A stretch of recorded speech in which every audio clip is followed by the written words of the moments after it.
မေမေတို့ရဲ့မလုံးနဲ့မကင်နဲ့ဆိုတဲ့စကားတခွန်းကခလေးရဲ့အုံနောက်ထဲမှာဘာတွေဖြစ်သွားတယ်လဲဆိုတာမသိသေးရင်ဒီဗီဒီယိုလေးကိုအဆုံးထိကြည့်သွားလိုက်ပါအောင်နော်ဟဲ့မကင်နဲ့အဲ့ဒါကြီးမစောနဲ့လို့ပြောနေတယ်လေအောက်စင်အဲ့ဒီနာကိုမသွားနဲ့တနေ့ကျမတို့ပါဇက်ကနေဒီစကလုံးတွေဘယ်နှခါလောက်ထွက်မိနေပြီလဲမမေတို့တို့ကတော့စိုးရိမ်လို့ပစ္စည်းတွေပျက်စီးမှကြောက်လို့ခလေးထိခိုက်မှဆိုလို့တားလိုက်တာပဲဒါပေမဲ့အဲ့ဒီမလုံးနဲ့ဆိုတဲ့စကားတခွန်းစီတိုင်းက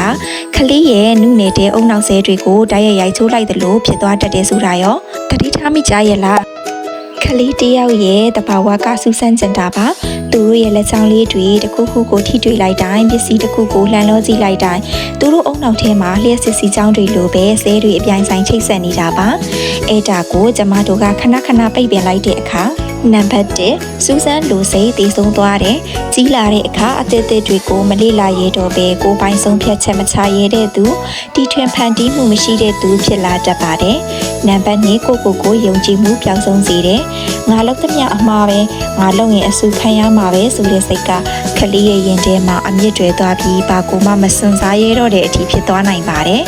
နံပါတ်3ငြိမ်ဖွံ့ဖြိုးမှုကိုနှောင့်နှေးစေတယ်လက်နဲ့ထိတွေ့ကိုင်းတွေတာဟာအုံနောက်ကိုအလုပ်ပေးနေတာပါ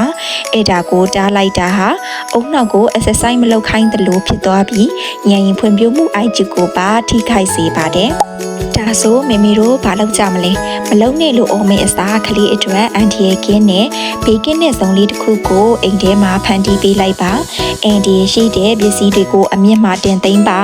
ခလေးကိုလွတ်လွတ်လပ်လပ်ကင်တွယ်ခွင့်ပေးလိုက်ပါမလုံးနဲ့လို့ပြောမေအစားဖြည်းဖြည်းကင်တော့အဲ့ဒါကဘာလေးလက်တိလားတတရေ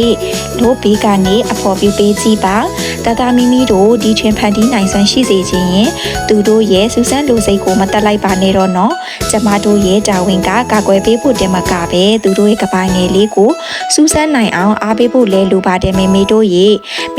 ရောဒီနေ့မလုံးနဲ့လို့ဘယ်နှခါလောက်ပြောမိတယ်လဲကိုမမပြောပေးသွားကြပါအောင်နော်